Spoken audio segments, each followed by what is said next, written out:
I'm about to give you a real-time, in-depth explanation of how I sculpted these beautiful gel extensions and made them so beautiful even prior to doing any filing. So first I take my pink sculpting gel from Ugly Duckling and I lay it onto the form, making sure that the form is really nice and straight with the line of the finger, both from the top view and from the side view. And I also want to make sure that the form is fitting snug all the way up into where their natural nail bed ends. So meaning if their white of their nail, their smile line goes deep up into their sidewall, the form needs to fit under it or else my extension is not going to be as strong. And then once I sculpt out the shelf and cure for 10 seconds, then I go in and pinch.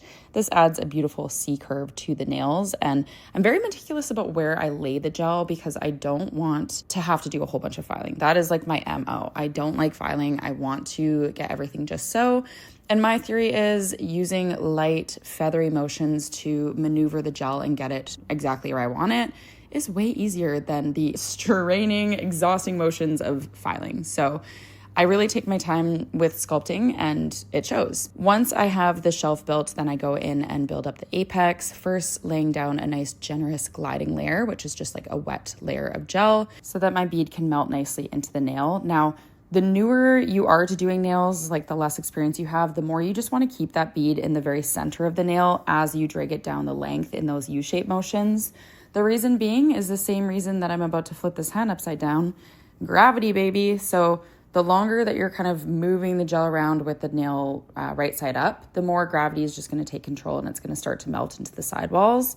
So because I'm more experienced, I can kind of do this and bring the product over towards the sidewalls without worrying too much about gravity. But if you're not as experienced, then, it might start to get a little heavy, which is why you want to just keep it in the middle. And then always I flip it upside down so that I can kind of maneuver the product. And while I'm doing this, I am literally looking at the nail from every freaking angle. If I see something in the shape that I don't like, I fix it while it's wet with a really, really light floating motion. So if you like the way that I taught all of this, you should definitely go and check out my courses and check out halonailacademy.com for all of my different course offerings.